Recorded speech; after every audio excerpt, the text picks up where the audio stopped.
Do you know how many folks this will go out to approximately? Hello, my name is Mike Keglovits, and I work with Colorado ABLE. And today I'm going to talk a little bit about ABLE. If people have questions or comments, we're going to save that till the end. You can either type them in or you can also ask away, but save them till the end. I wanted to start off talking about ABLE. Last week I went to a graduation. It was an organization that works with intellectually and developmentally disabled adults, young adults, and they received training, job training for a year to kind of defer their graduation.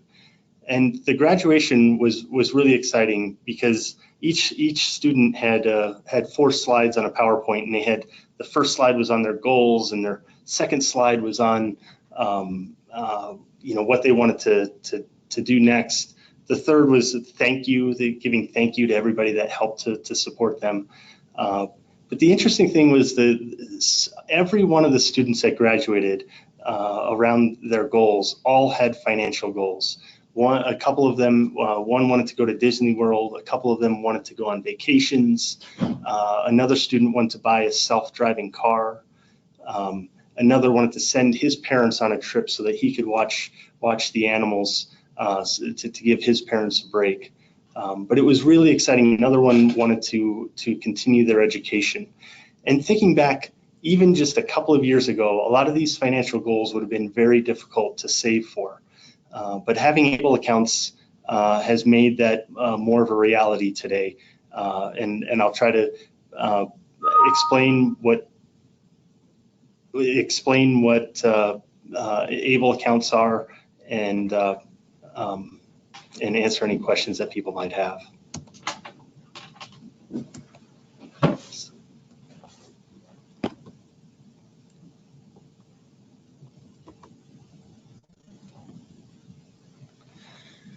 Okay, so achieving a better life experience is what ABLE stands for. And basically under Obama administration in 2014, it was passed, and each state then had to also adopt legislation to pass. So it had a federal blanket, and then it also each state it's specific. There are rules that are different from Colorado, from Kansas to Pennsylvania. Everybody has kind of state statutes that you definitely need to be aware of. But the big thing about ABLE is that it eliminates the $2,000 asset cap for SSI and for Medicaid.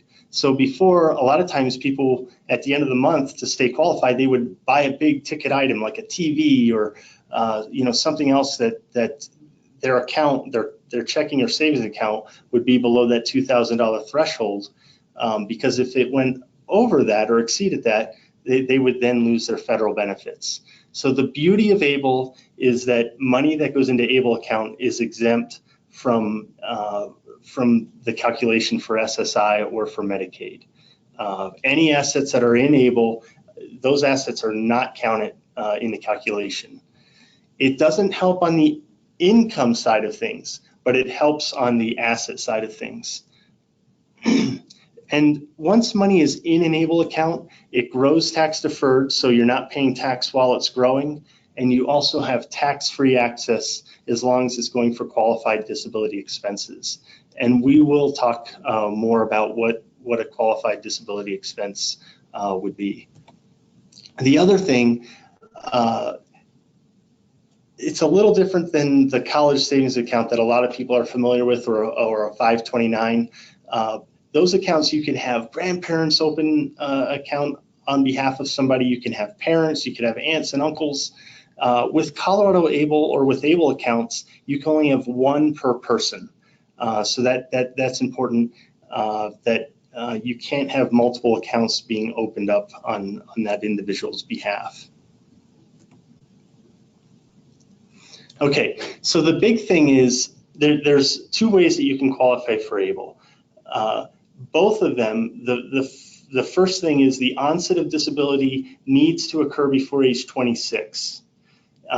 So for instance, if somebody had MS and they were diagnosed with MS at age 24, but then they technically didn't become disabled until they were 30, unfortunately, they would not be able to qualify for an ABLE account. Somebody that was born with an intellectual disability, that would happen before age 26. So the other part of it is, if they were on SSI or SSDI as a result of that disability, they would be able to open up an ABLE account. If their disability occurred before age 26, but they're not on SSI or SSDI as a result of the disability, they can still qualify. They just have to go through a self-certification process. And what that means is that they would go to their doctor, and the doctor would sign off and say, yes, according to the Social Security Administration's definition of what it is to be disabled, you meet that definition. And that individual is supposed to update that annually and have that on record. They do not have to send that into Colorado ABLE. We do not want that. It is protected under HIPAA. So that information would just be for your knowledge that you would have on hand, that if the account was ever audited or you needed proof on that you'd be able to have it. So the important things are disability, the onset before age 26. I had one example of a gentleman that called me, and he was 70 years old. And he wanted to know if he could open an ABLE account. And in his story, he didn't start collecting SSI or SSDI, I don't remember which one. He didn't start collecting that until he was 30. And he was also discharged to the military from the exact thing that he ended up going on to Social Security. And initially, he had a traumatic brain injury when he was 4. So he was able to paint the picture, and his doctor, was able to say, look, these are all consistent, and so he was able to open up an ABLE account for himself. So the other thing, if somebody is capable of managing a financial account on their own, they can certainly do that, and they can open an ABLE account for themselves. If somebody is not capable of opening an account because of their age or because they just aren't able to manage that on their own, it can't be a neighbor that helps them or a friend that helps them. It definitely needs to be somebody that has signature authority. And those 3 people are going to be a parent, it's going to be a legal guardian, or it's going to be an agent acting under the power of attorney. So those are the 3 things. There might be somebody that's super helpful that lives down the street. That's great and fine. They just cannot open up an account on their behalf. Or recently I had somebody call, and it was an aunt to somebody that lived out of state, but they had no legal authority of opening up on their behalf. So that's just important to remember. Okay, so the one thing is, ABLE accounts are not wealth transfer tools. They're really designed for the individual to use and to benefit from. Medicaid, if and when the person passes away, Medicaid can come back and seek reimbursement for the services that they've provided. And that's from the start, when the establishment of an ABLE account. It's very much like a first-party special needs trust. First party, in those examples, Medicaid can also come back for reimbursement. In third-party special needs trusts, that would be money, third-party money, like an aunt or uncle or a grandparent. In those cases, Medicaid cannot seek a reimbursement for that. But for ABLE, Medicaid can. And so if you want to transfer money to another individual, you probably need to seek an attorney and find somebody that can help kind of set up what you're looking for.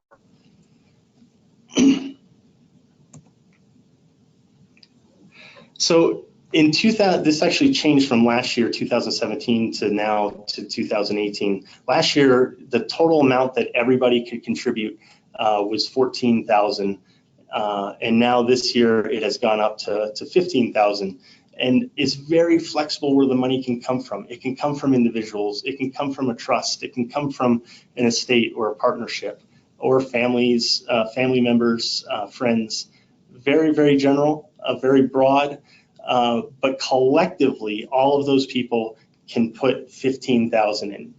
And that's an important distinction from what the 529 or the college savings account, where each of those people could all put money in and exceed that 15,000. In ABLE, it's 15,000 total annual. There is going to be a change that's going to happen next year that's going to come down the pike. And if somebody that has an ABLE account is able to work and they are working, they can put the 15,000 in, and then they can also put an additional 100% of the federal poverty limit, which is just over 12,000. So they'd be able to put just over 27,000 in for next year.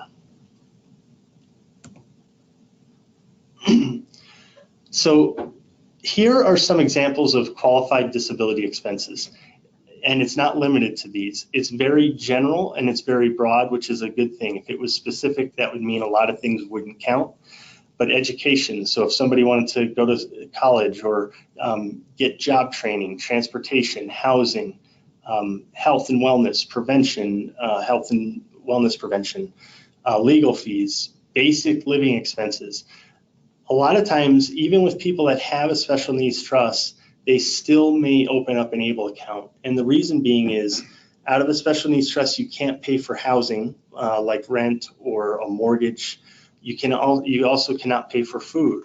But out of an ABLE account, those are things that are qualified disability expenses. So I could foresee a scenario where people might take money out of the trust and put it into an ABLE account so that they can pay for things that normally wouldn't be covered in the trust. The important thing is that the individual benefits specifically. So for instance, if somebody lived in a group home and they wanted to get cable for cable television, they could certainly do that. The TV and the cable would have to be in their room.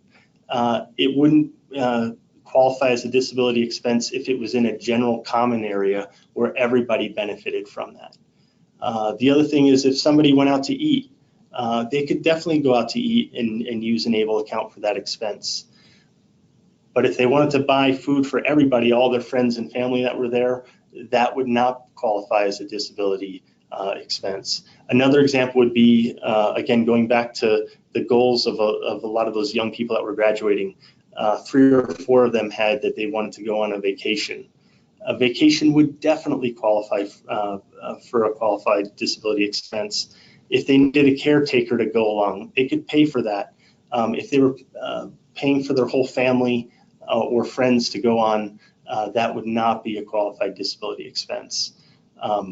It is expected that the individual keeps track of the spending, and we'll talk a little bit more about this in a bit, but you would get either a checking account, a checkbook, or a debit card. So if you're going to ATMs and pulling out cash, you're probably going to want to keep those receipts or have the receipts. Colorado ABLE, it does not collect that. It's expected to the individual that keeps track of that. Obviously, if it's on the banking side, they would get a statement that would itemize different things. But again, if they're using cash, that's something that's not trackable. We're not collecting that annually or quarterly or even monthly. But if the account was ever audited, the individual, much like going through the self-certification process, proving that they do qualify for an ABLE account, they would also, want to have where that money actually went to.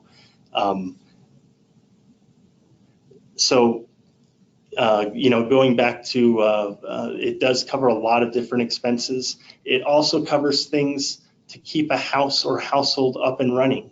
So it can pay for house payments. It can pay for fuel, for heating fuel, gas, electricity, water, sewer, garbage removal. All of those things would be qualified disability expenses. Again, these accounts are really designed to be used rather than being kind of a wealth transfer tool. Just because, look, Medicaid can recover. It's really designed for that individual to be using it to increase their standard of living, or for saving something that they're going to be using down the road.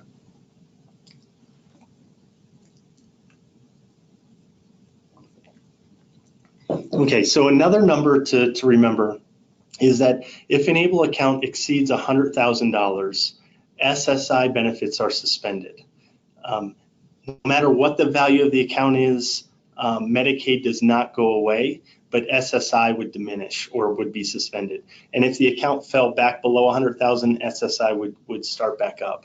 So that's an important number. We also, the individual has to have in writing that, yes, I have every intention of exceeding that 100,000. We don't collect money that would put them above that unless we know that their intention is, yes, I want to go over that 100,000 mark to lose my SSI benefits. Again, we talked about this. Medicaid does not go away. The individual continues to have Medicaid no matter what the account balance is. So there are two ways that people can use an ABLE account. The first is putting it into different investments that are going to be tied to the market, and the market's going up and down depending on how well the market is doing.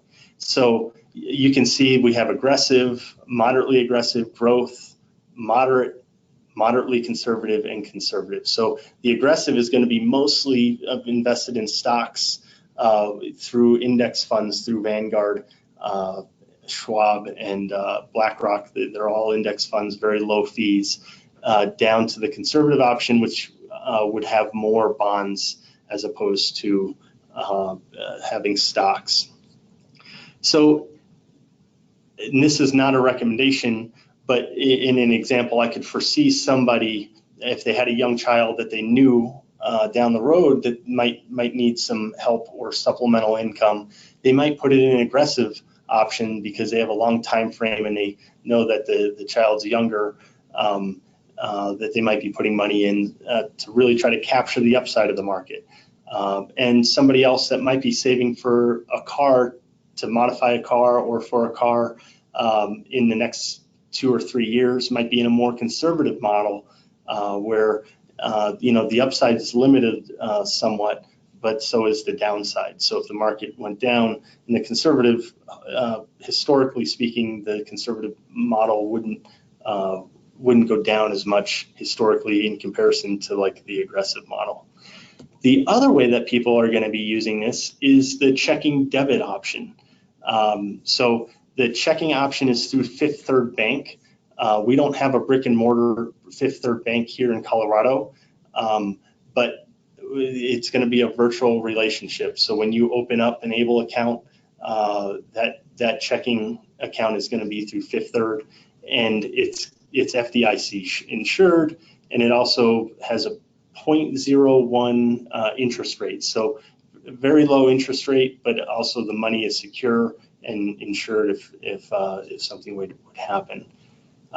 In this example, maybe a family wants to give a little extra money on a monthly basis to somebody, and so they can have a little more independence, and they have a card that they would use for those expenses, and maybe they're putting in $100 in a month to help supplement the lifestyle. And maybe some families might be using both of these scenarios. Maybe there is a vacation to Disney World that they want to save money for, and it's maybe 3-4 years down the line, and they also want to supplement their today living and having that checking option. To have either one of these or both, it's $60. It is, and that's broken down quarterly, so it's $15 a quarter. If somebody signs up for electronic delivery as opposed to paper, they discount it $3.75 per quarter. So it's a little cheaper. And the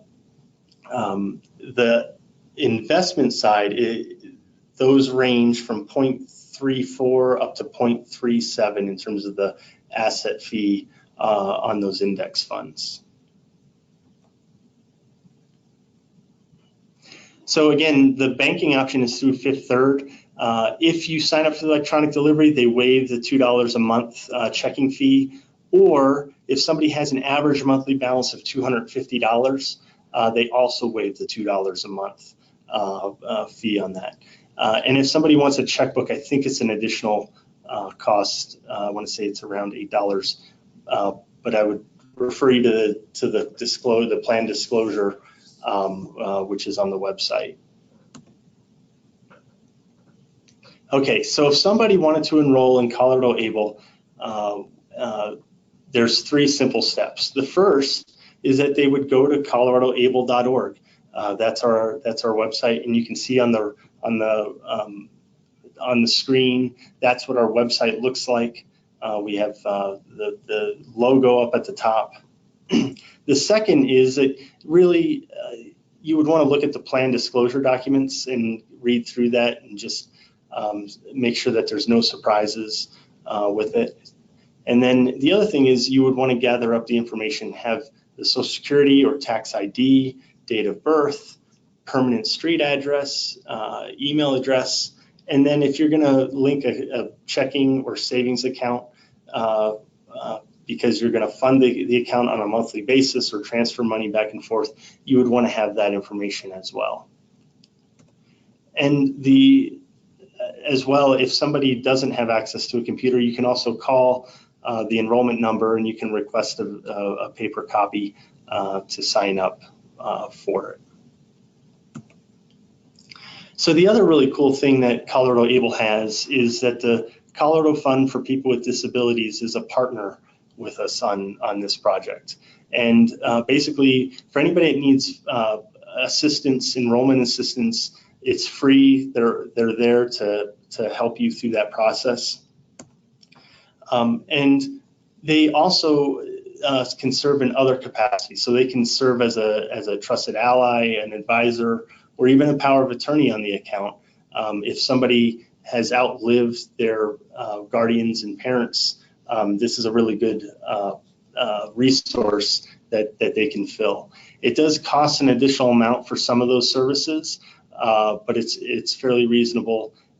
They can also help with training classes, developing a budget. If somebody needs help on selecting investment options, they can help with that. The other thing that Colorado Fund specializes in, they're a nonprofit that works with setting up special needs trusts for folks. So a lot of times I've gotten a lot of calls where people have more than $15,000 to put into account. They don't want to become ineligible. And might be some life insurance that a parent passed away and put it in their name. Colorado Fund is an excellent resource of figuring out what would be the best strategy so that individual doesn't lose their federal benefits, but also can put some of that money away for later or saving for something. And their phone number is listed there, 720-236-0034. Again, my name was Mike Keglovits, and this is my contact information. My direct line is 303-376-8833, and my email address is mkeglo, V as in Victor, ITS, at collegeinvest.org. Some folks might ask, wait a minute, this is ABLE, why does Mike work with College Invest? To give you a little background on that, one, when the Obama administration passed ABLE, they said, look, ABLE accounts act and feel a lot like a college savings account, so we're going to kind of house this in the same place that each state takes care of the college savings in the state. So that's how it's part of the department or the College Invest. And College Invest is a self-funded, independent part of the Department of Higher Education here in the state of Colorado. Just to give a little background on that. Does anybody have any questions? Has anybody typed questions or have any questions for me?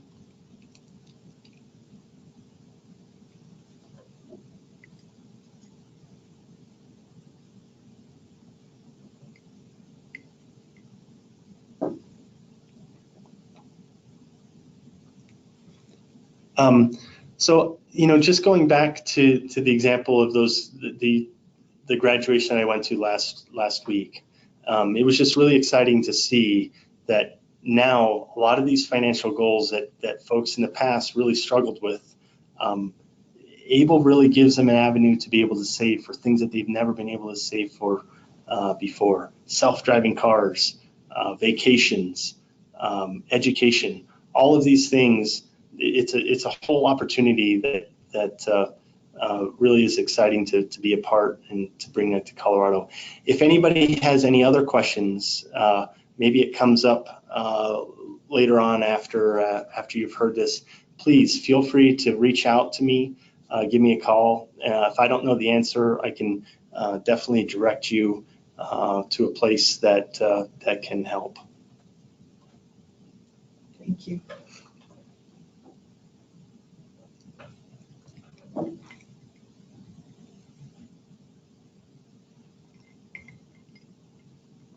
We do have one question. 15,000 in ABLE account, put it into social If you have 15,000 in April, can you put it into a trust? Yeah.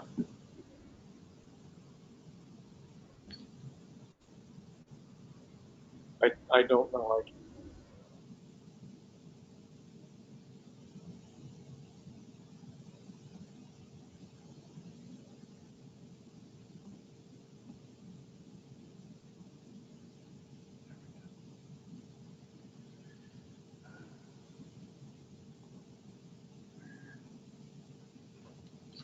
So that's the question. Okay, And yeah, you can definitely take it from an ABLE account and put it into a trust if need be, for sure. Yep.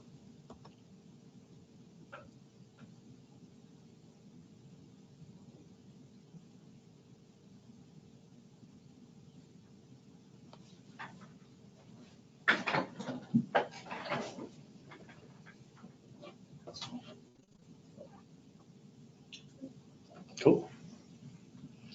I will mute the microphone.